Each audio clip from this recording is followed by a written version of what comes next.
Meus queridos irmãos, nós vamos compartilhar a palavra do Senhor que está lá no livro, no Evangelho de Lucas, capítulo 9. Nós vamos ler do verso 10 ao verso 17.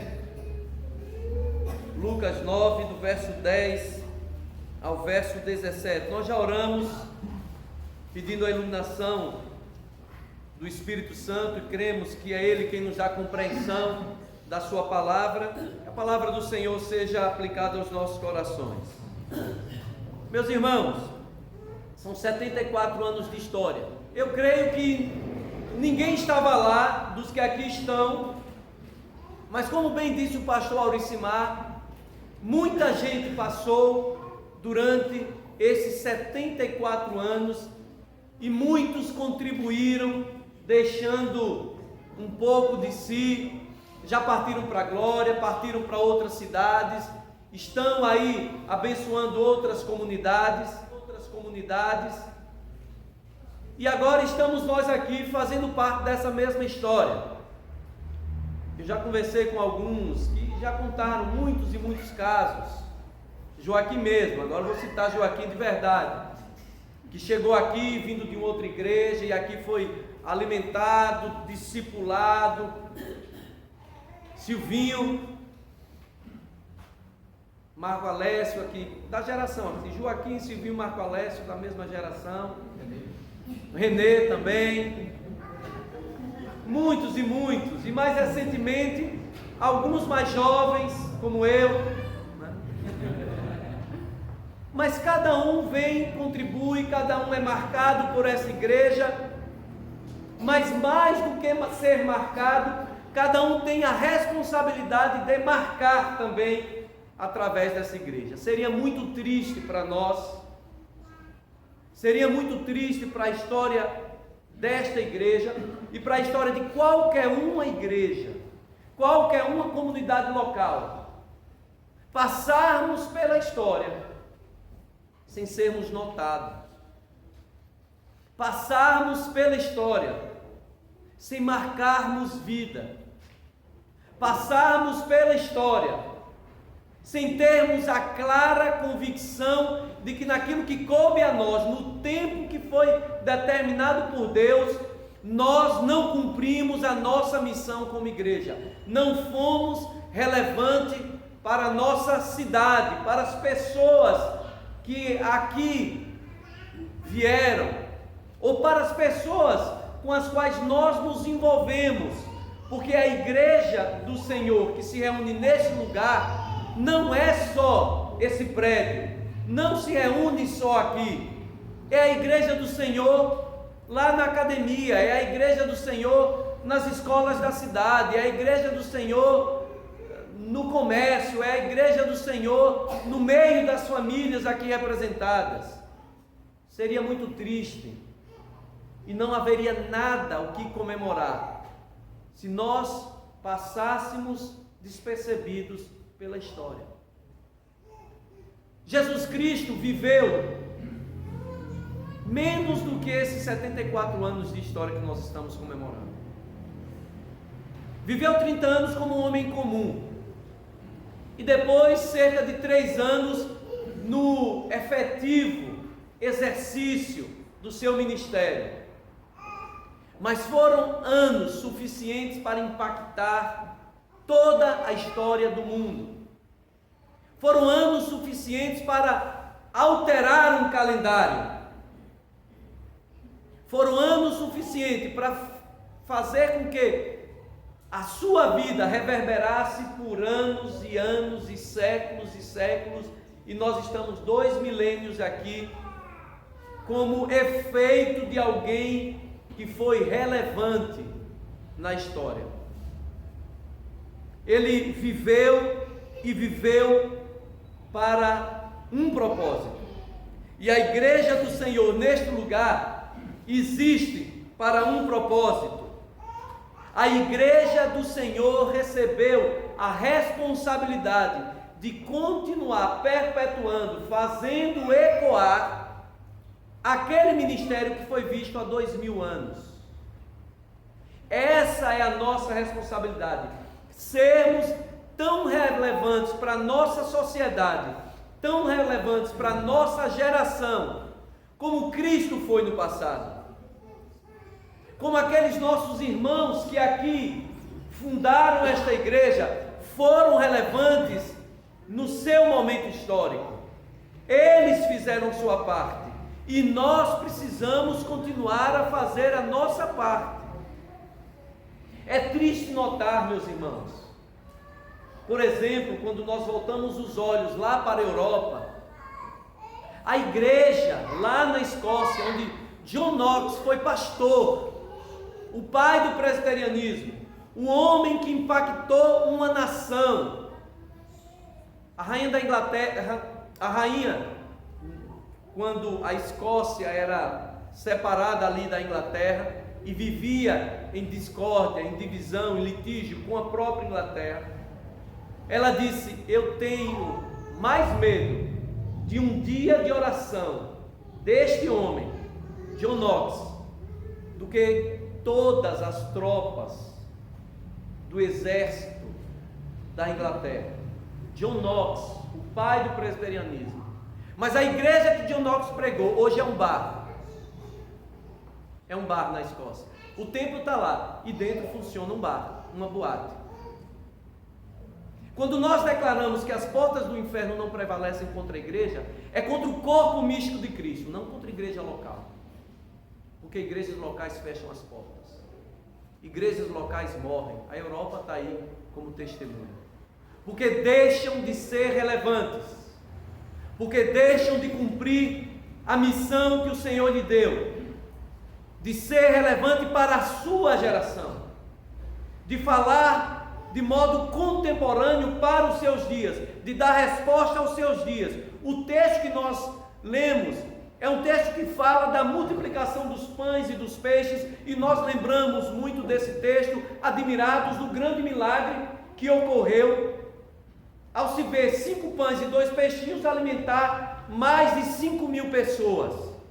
Porque quando a Bíblia diz aqui 5.000 homens, eram homens do sexo masculino, era assim que era contado naqueles dias, sem considerar mulheres e crianças.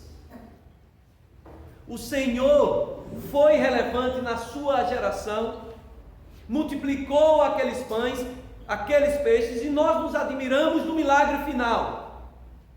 Só que eu gostaria que nós pensássemos nessa noite sobre esse texto, não apenas como um milagre final, ou melhor, nem pensássemos no milagre final, mas pensássemos em toda a lição que aquela experiência deu para os discípulos.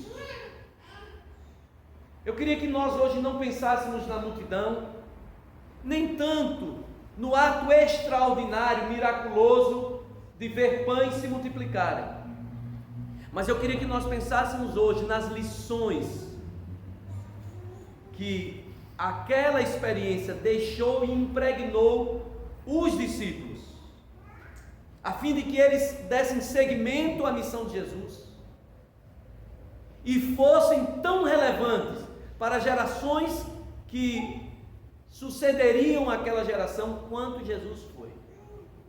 Se nós desejamos ser relevantes para a nossa geração e continuar escrevendo a história que é agradável ao Senhor, escrever por intermédio desta comunidade local, nós precisamos estar atentos ao que esse texto quer nos ensinar. E as lições que nós tiramos dele para sermos uma igreja relevante estão aqui. Eu queria compartilhar 5 delas. A primeira lição é que se nós desejamos ser uma igreja relevante, nós precisamos demonstrar compromisso com o cuidado. Uma igreja é uma agência do Senhor para o cuidado.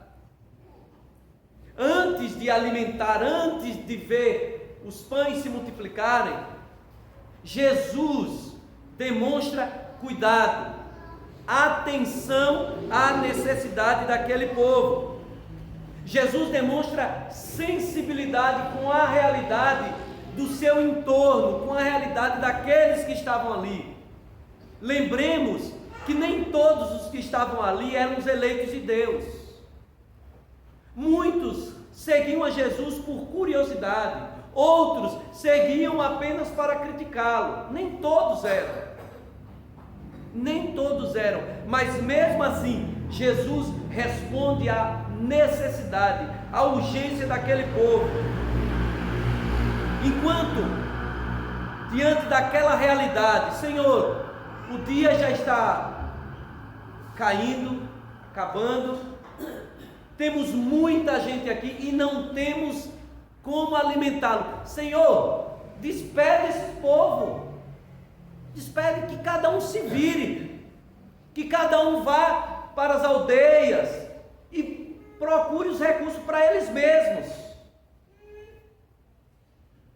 Enquanto os discípulos mostravam nenhuma sensibilidade com os que estavam ao seu redor, Jesus estava sensível. Jesus diz: não, deem vocês mesmos a ele de comer. Ora, que assessores são esses, os assessores de Jesus? Todo mundo que trabalha com seu staff, seu estado maior, suas assessorias, diante do problema, o que um bom líder quer é não alguém que levante problemas. Nós queremos alguém que levante soluções. E o que os discípulos fizeram foi levantar problemas. Senhor, está todo mundo com fome, não tem o que dar para eles que se virem. Jesus diz: não, nós vamos dar a eles o que comer. Jesus assume a responsabilidade sobre todos os seus subordinados, sobre todos aqueles que estavam sob seus cuidados. Ele era o líder ali. Jesus demonstra cuidado, sensibilidade com a realidade deles. E é isso que ele ensina para os seus. E aí ele mostra que o seu interesse era integral em relação à vida de todos aqueles que estavam ali. Havia um interesse no cuidado emocional deles, frustrar as expectativas de um povo que estava esperando algo. Havia um interesse no cuidado físico, alimentar fisicamente aquele pessoal. Mas havia também um interesse no cuidado espiritual. Jesus falava de salvação. Uma igreja que é relevante para a sua sociedade, uma igreja que se comunica com o seu tempo e que perpetua a missão de Cristo, ela tem que ser sensível ao que de fato o mundo precisa. Você pode me dizer assim: mas desde que Cristo deu a missão para a igreja, o mundo precisa só de uma coisa, de salvação. Sim, o mundo precisa de salvação. Mas a salvação precisa ser comunicada, tocando na realidade do povo. Jesus mostra isso. A igreja precisa estar antenada com o mundo. A igreja precisa entender qual é a linguagem que se fala lá fora.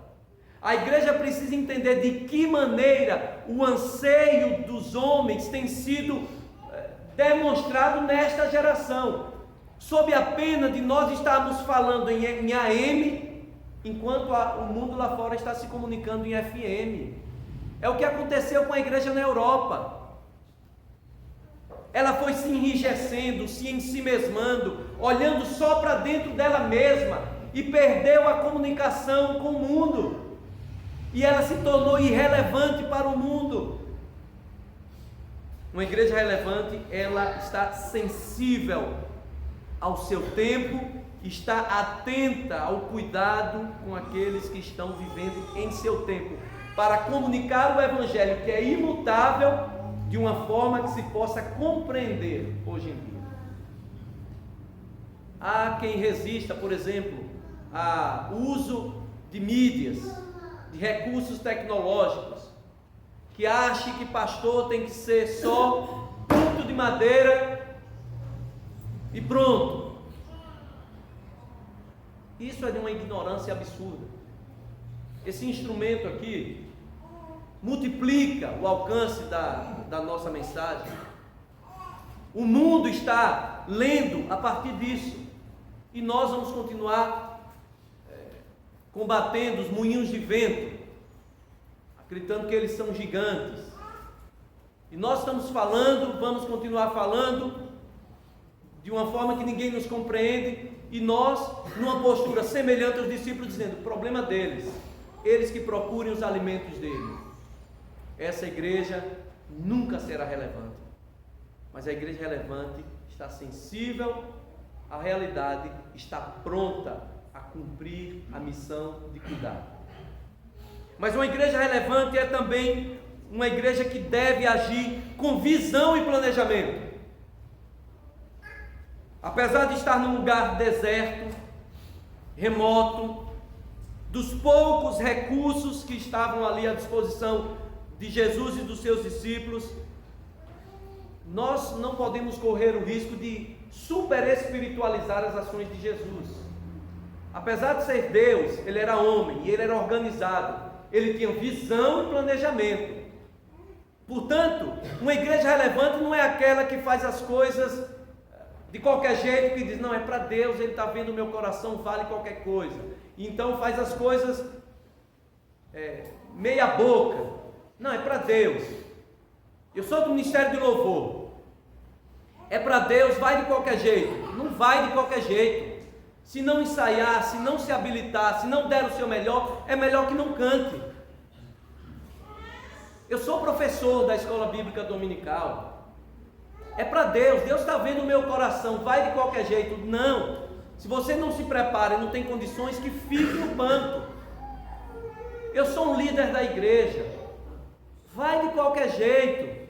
Não, meu irmão, se você não tem liderança e não tem todas as características que a Bíblia diz que precisa ser para ser líder na igreja, que permaneça no banco, que sirva de outra maneira. Não vai de qualquer jeito. As coisas no reino de Deus não têm que ser mal feitas. Jesus tinha visão e planejamento. O que é que ele faz diante da multidão? Alguém rapidamente, ordenado por ele, diz assim: nós temos mais ou menos 5.000 homens. Opa, ele já estava agindo de forma estratégica. Eu sei qual é o meu efetivo aqui. Aí ele diz: divide em grupamentos de 50, e todo mundo se sente, porque para os seus discípulos servirem 5.000 homens no meio da bagunça da multidão, no estouro da boiada, era muito difícil. Agora, senta em grupamentos de 50, seria mais fácil servir. Mas por que esse planejamento de ação? Porque ele tinha uma visão antes. Visão é o que eu quero alcançar. Planejamento é o que fazer para alcançar o que eu quero alcançar. Uma igreja relevante tem que ter visão, onde nós queremos chegar. Qual é a visão desta igreja para esta cidade? Qual é a minha visão como membro desta igreja? E o que eu vou fazer para alcançar essa visão, para chegar lá? Quais são os nossos obstáculos que tentam impedir o desenvolver desta nossa missão? Como eu vou transpor? De que maneira eu vou aproveitar as dificuldades que estão ao nosso entorno como oportunidades de melhoria para nós, mas oportunidades de pregação do Evangelho? É simples. Os discípulos levantaram problemas, Jesus apresentou solução. E se tem um lugar que as pessoas gostam de levantar problema, é a igreja. E poucos são dispostos a trazer soluções. Eu fui ovelha de um pastor, foi meu orientador espiritual, foi quem me levou para o seminário. E ele tinha uma estratégia. Quando a igreja percebeu, aí ele começou a disciplinar a igreja. De vez em quando levanta um irmãozinho que chegava lá para ele e dizia assim: pastor, queria tanto trabalhar aqui, mas aqui não tem o meu ministério. Ele perguntava: qual é o seu ministério? Ele dizia: eu faço tal coisa. Pastor, bom, então acabamos de fundar o ministério, você é o responsável agora. Você vai ter que levantar gente, vai ter que organizar, vai ter que fazer o planejamento e trazer para mim. Se o cara fosse bom mesmo, e se fosse genuína a reclamação, ele iria tocar o trabalho, iria surgir um ministério ali. Mas se fosse um daqueles cri-cri, encrenqueiro de igreja, ele ia ficar tão envergonhado que ele ia calar a boca e nunca mais ia voltar. E funcionava. Então surgia alguém apresentando problema, ele dizia: então Deus levantou você para resolver o problema, missão sua, me traga resultados. Se o cara fosse bom mesmo, ele entraria. Mas só era um cri-cri. E a igreja foi sabendo como o pastor funcionava. Então aqueles mais críticos, chatos, que não apresentam soluções, mas só problemas, eles foram baixando a bolinha dele. É isso. A igreja que quer ser relevante, ela tem que ter visão, onde vamos chegar, e planejamento para chegar lá. E eu tenho certeza que a visão de Deus para esta igreja é ser bênção para a cidade de Resende, é ser bênção para as famílias de Resende. Nós vamos chegar lá, nós temos chegado lá. Deus tem abençoado 74 anos de história, abençoando esta cidade, e que assim será se nós nos mantivermos firmes nessa visão. Mas tem uma terceira lição aqui. Se nós queremos ser relevantes, nós precisamos utilizar todos os recursos disponíveis, tudo aquilo que Deus coloca sobre as nossas mãos. Enquanto os discípulos reclamavam por causa de 5 pães e 2 peixes, Jesus agradecia por causa de 5 pães e 2 peixes. Notaram a diferença? Os recursos eram os mesmos, 5 pães e 2 peixinhos. Os discípulos reclamavam: só temos 5 pães e 2 peixes, não vai dar para nada, Senhor. Jesus pega 5 pães e 2 peixes: Senhor, muito obrigado por 5 pães e 2 peixinhos.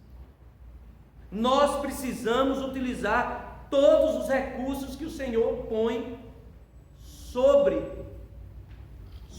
as nossas mãos e sob os nossos cuidados. Trabalhar a partir dos recursos que temos. Muito provavelmente você e eu vamos concordar que nós não temos todos os recursos que gostaríamos de ter. É sempre assim, qualquer organização é assim. Nós sempre achamos que temos menos recursos, mas é assim em todo lugar. Alguns vão ficar reclamando porque não tem recursos, outros vão trabalhar a partir dos poucos recursos, e esses poucos recursos na mão de quem trabalha, eles se multiplicam. Foi assim naqueles dias.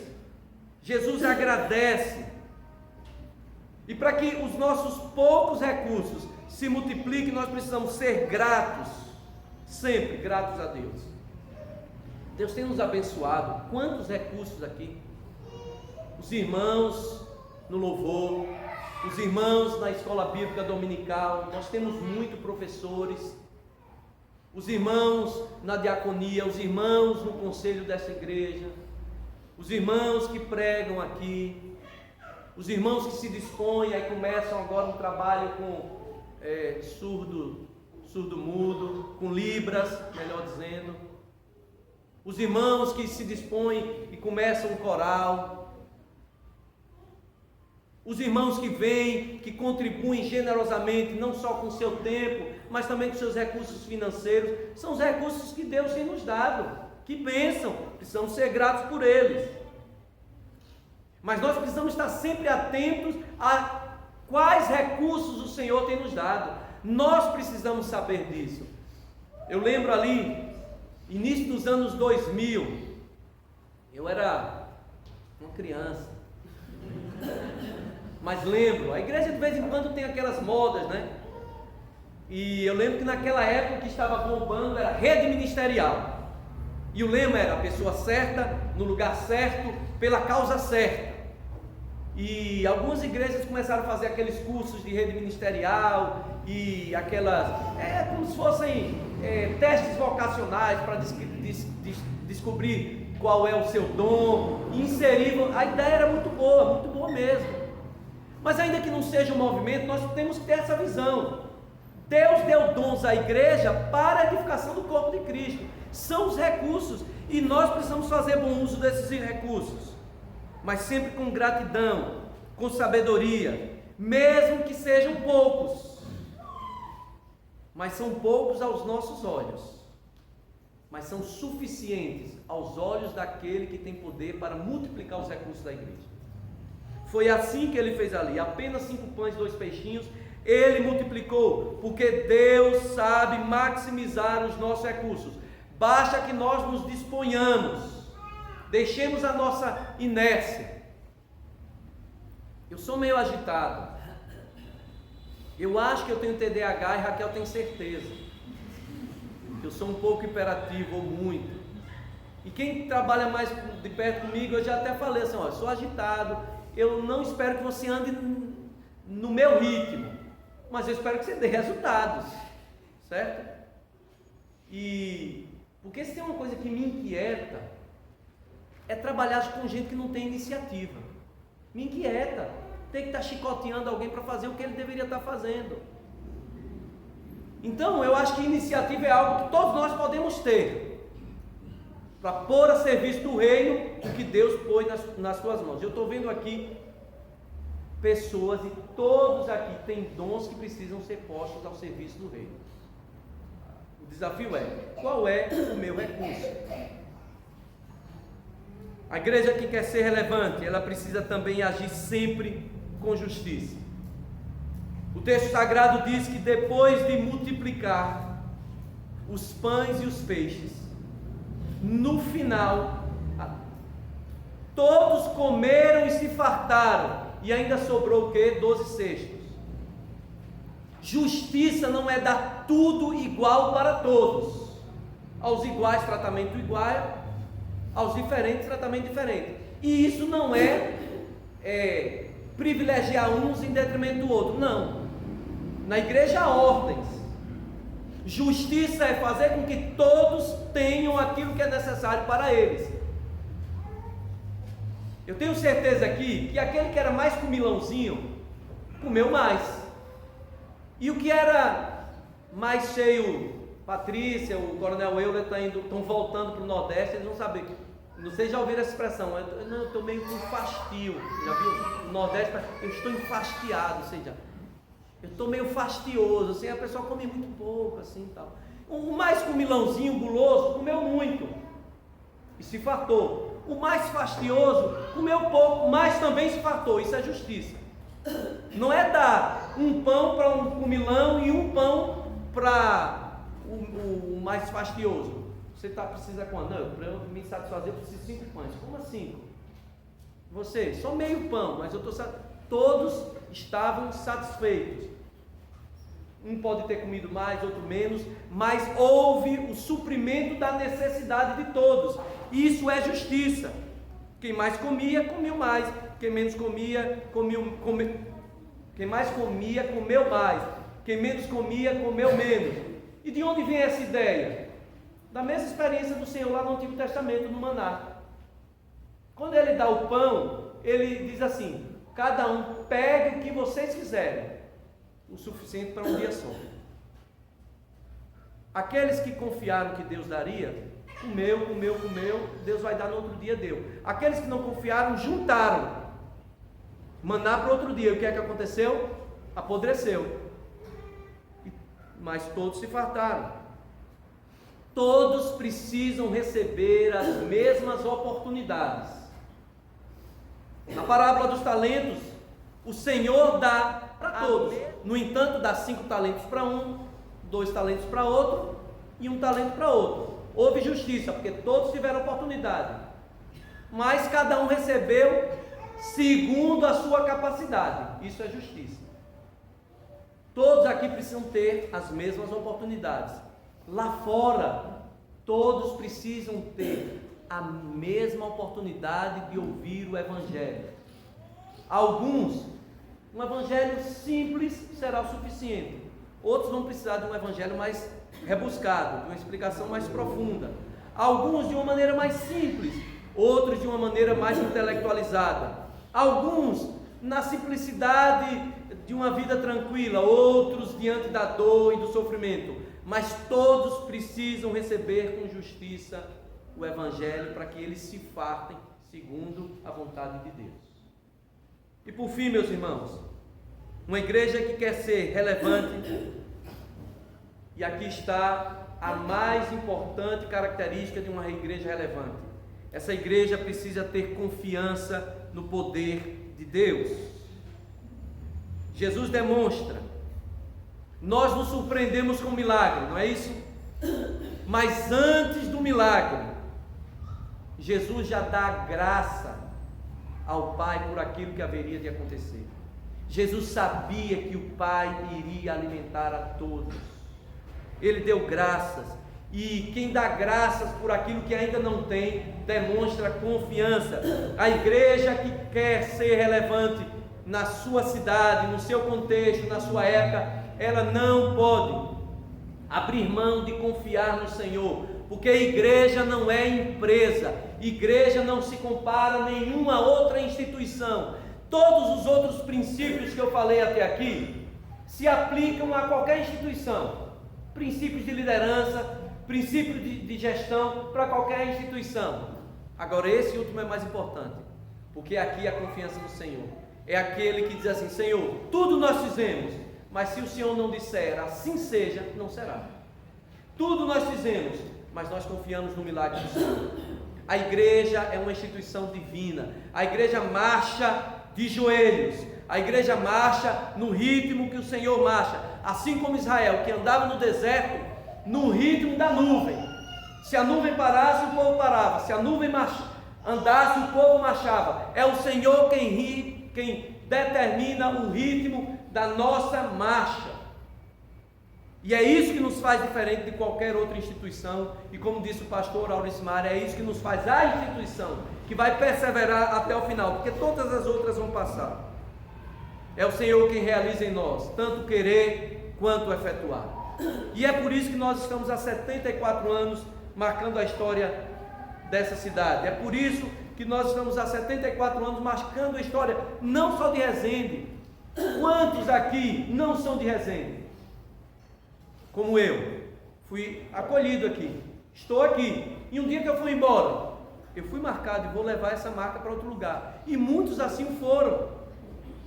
Isso acontece porque Deus está nesse lugar, isso acontece porque nós confiamos no Senhor, isso acontece porque Deus tem se agradado em fazer esta igreja relevante na sua história. Essa história chegou até aqui, ela precisa progredir até que o Senhor venha. E agora o bastão está nas nossas mãos, da criança mais nova ao idoso mais antigo aqui. A missão é nossa. Nós precisamos ser relevantes. Este mundo lá fora precisa saber que nós existimos, que nós somos os herdeiros da missão do Senhor, e que é o mesmo Senhor que precisa ser anunciado lá fora. Amém?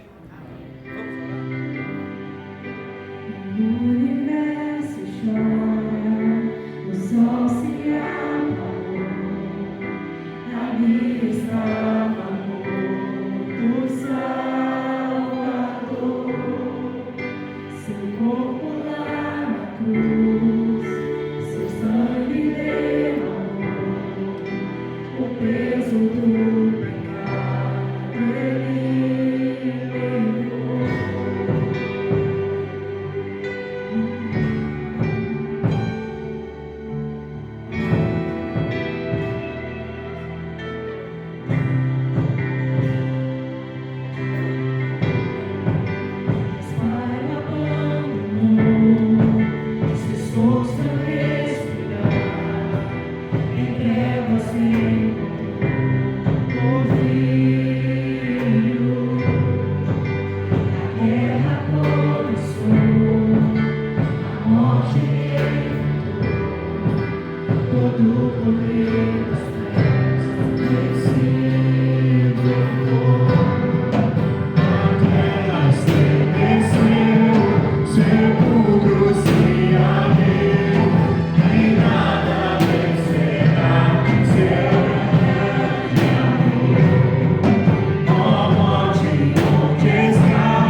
mesmo quando tudo falha, mesmo quando encontramos dificuldades, é nele que temos firme fundamento, é nele que temos fé, é nele que temos paz no nosso dia, amém?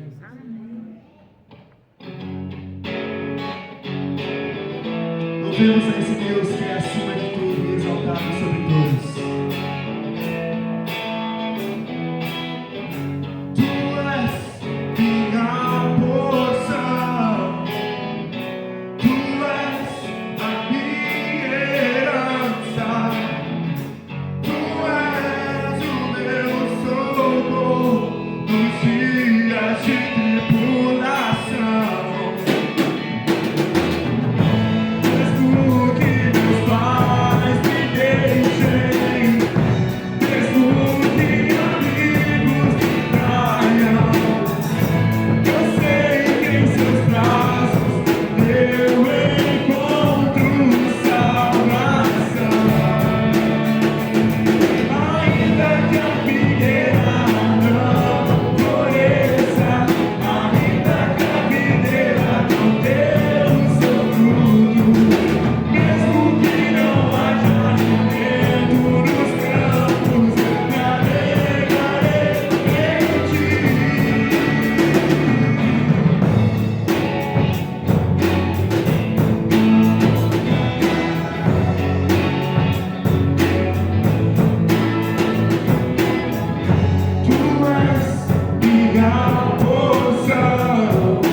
Agradecemos, ó Deus, por essa história, agradecemos porque o Senhor nos permite fazer parte dela.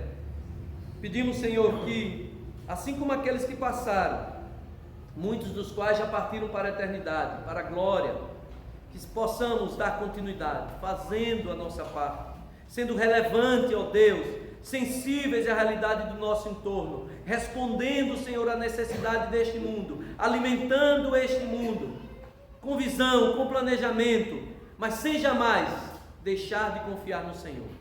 Seja o Senhor propício a nós e favorável em nome de Jesus. Amém. Amém.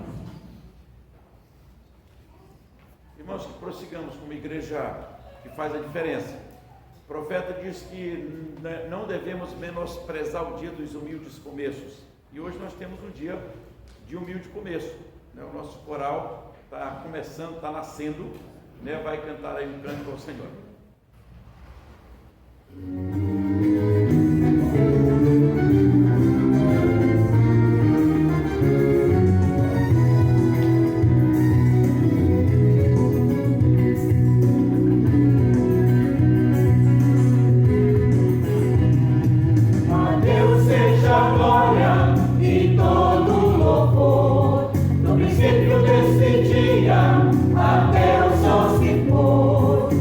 Nosso coração e com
que a bênção do Deus Pai, Filho e Espírito Santo permaneça conosco enquanto igreja e com todo o povo de Deus, hoje e pelos séculos dos séculos.